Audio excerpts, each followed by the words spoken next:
I saw Vince Vaughn last night at the Comedy Store too. In What the was parking going on lot. down there? He was just hanging out. He went to I guess him and Steve Byrne, his buddies. So he came out to hang out with them, and then him and Sebastian Maniscalco were talking for a long time. But he was super cool. I went right up to him because I did his Wild West Comedy Fest last year. So I went right up to him. I was like, Vincey. I don't even fucking know him. Right? Vincey. And he was super cool. He's like, yeah. And then I was like, I met your sister last year at the comedy festival, and we talked for about 10 minutes. He was cool as hell, man. Anyway, so that was just kind of cool at the store. But I'm jealous I didn't get to do the Ari show, man. This is a showcase for it. Yeah. Did you showcase for it? Uh-uh.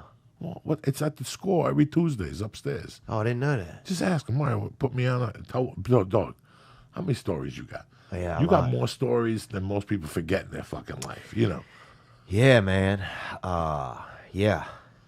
And it's Fucking feeling high, I think. I watched your special, and it's tremendous. My favorite part about your special. Oh my god. Is just you're so goofy, and it just goes in ways like that's my favorite part about Joey's comedy. Is just sometimes when it goes ways that you don't expect. Right. Because sometimes if you watch enough stand up comedy, sometimes you can just guess the punchline. Right. And when you can't, and when it's especially when it's so goofy, it was great. It was like because Joey and I always talk whenever there's a new special up. We watch it. We discuss if it's good, and yours is one of the only few that's been. You and good. Ali Wong. Yeah, Ali Wong killed it too. But Dude, yeah, thanks, you man. guys I killed it. appreciate that, dude. Especially coming from somebody that's seen so many comedians and it works with Joey, man. I appreciate that. Well, the funny thing is that you Nice do of your you. joke. What we like.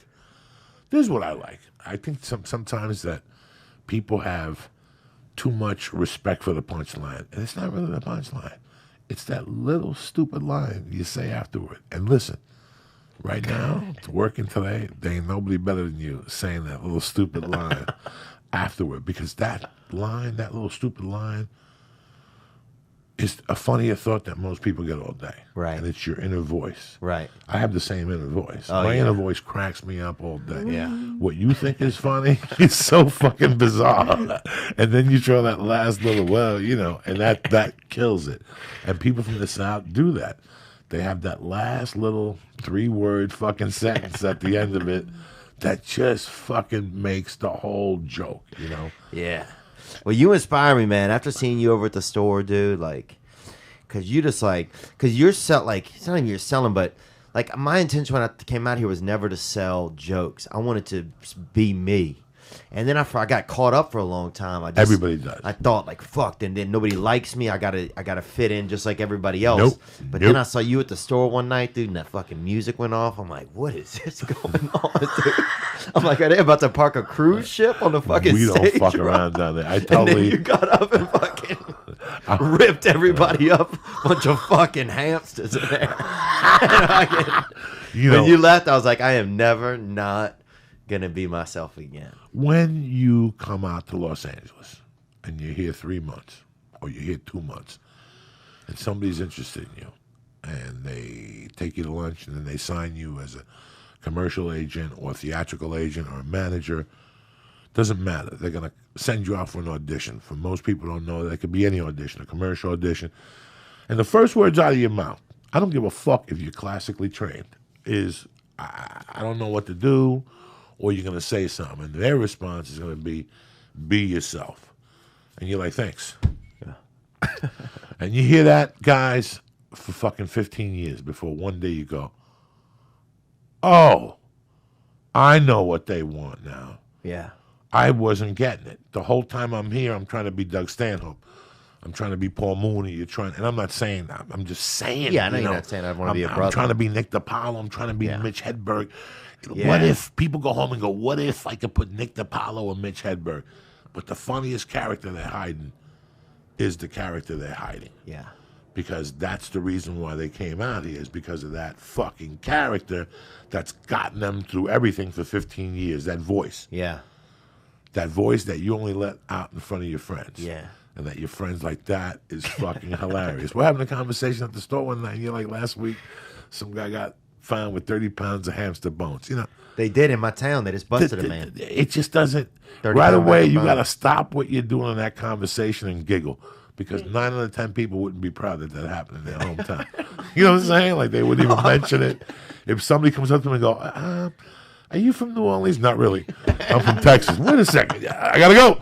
You know, you get to that point. Most fucking people would be embarrassed to say something like that, or it would take them 10 minutes after everybody told their story. Yeah. To say, oh, by the way, there's a guy. No, we were just talking. It's Tuesday this night. dude, yeah. We were I ready to go remember. home, and you came out with it, and I'm fucking. Me and Lee were dying in the car. Like, what's he talking about?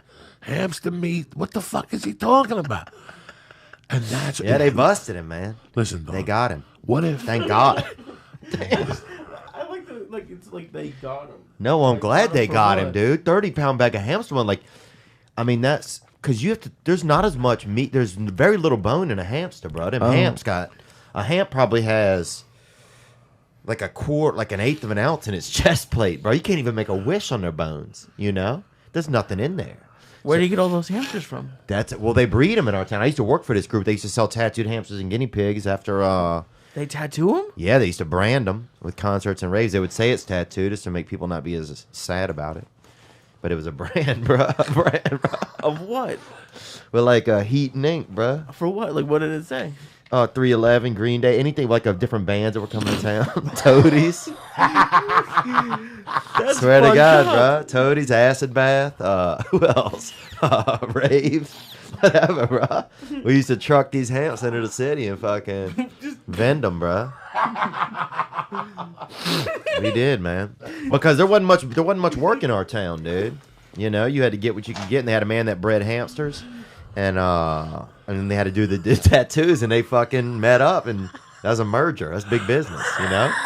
And they started A merger. they started doing it. Man, I got me some 300 mouse in my house and shit. And some other guy's like, you know what, man? I'm a pretty good tattoo artist. That's Louisiana. And that's it. A merger is formed. That means someone listening to this right now has had a hamster with like a band label on it. Like, Who the burned fuck it. buys a hamster? Listen, if I went to a concert, do you think I'm bringing a hamster home with Fuck fucking yeah. AC/DC? No, I'm not. No, I'm not. I'm gonna be fucked up the whole night with this hamster in my But pocket. when you leave, Coco, when you leave the place, that's when we get you, bro. You get it there. People are leaving. They're on ecstasy pills. They're on Molly. You leave. You get that fucking hams. You get that warm little piece of God in their hands. They buy it every time, You know, bro. I was on the Rogan podcast and I told the truth. My main alpha trait: if anybody ever fucks with you, come to me. Yeah. Don't say nothing to him. You come to me and you go, "This guy fucked with me, and this, and this way," and I'll ask you a bunch of questions, and we'll lay a road plan for you to torture this guy, bitch slap him, shoot him, or just fuck with him, light his house on fire, you know, Or fuck him steal even. his mail, whatever the fuck. And I first, like, when I was a kid, I really was the best. Like, if you fucked with me, I'd just wait and rob your house.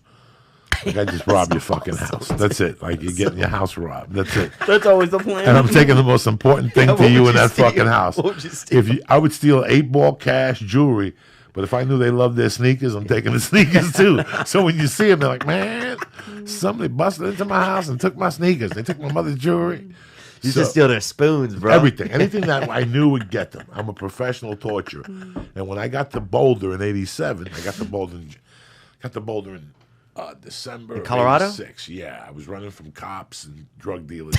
I owed like $60,000 in cash. So you went to Boulder? I was in Aspen, fucking causing damage.